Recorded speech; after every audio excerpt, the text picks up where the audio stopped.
আজ আমি বাড়িতে বানালাম চিতই পিঠে। তো কিভাবে বানালাম চলো সেটা তোমাদের সঙ্গে শেয়ার করি। প্রথমে চাল আগের থেকেই ভিজিয়ে রেখেছিলাম। চালটা যখন ভালো করে ভেজানো হয়ে গেছে সেটা আমি মিক্সচারে ভালো করে পেস্ট করে নিয়েছি।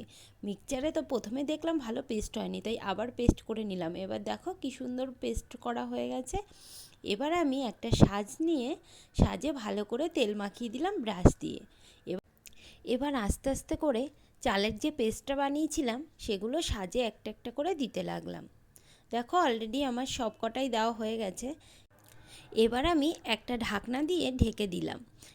ঢাকনাটা একটু পর আবার তুলে দেখলাম পিঠেগুলো ঠিকঠাক হয়েছে কিনা। আমার দেখে মনে হলো যে পিঠেগুলো ঠিকঠাকভাবে হয়নি, তার জন্য আবার আমি একটা ঢাকনা দিয়ে ঢেকে রাখলাম। যে একটু পর আবার তুলে দেখছি না এবার ঠিক আছে, এবার তোলাই যায়। তাই আমি আস্তে আস্তে একটা চামচের সাহায্যে পিঠেগুলোকে তুলতে লাগলাম। আমি পিঠেগুলো ভাজার আগে শাঁসটা ভালো করে পুড়িয়ে নিয়েছিলাম, নয়তো মাটির শাঁস তো ভালো করে পুড়িয়ে না নিলে সাজে পিঠেগুলো ভালো উঠতো না।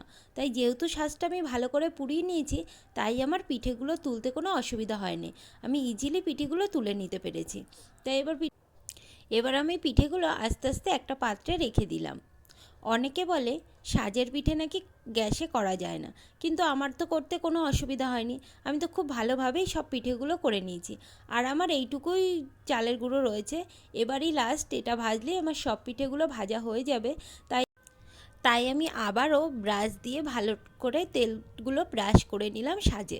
এবার যেটুকু গোলা বেঁচে রয়েছে সেটুকু আবার আমি দিতে লাগলাম সাজে। একটা একটা করে আগের বারের মতো আমি সব কটাই দিয়ে দিলাম।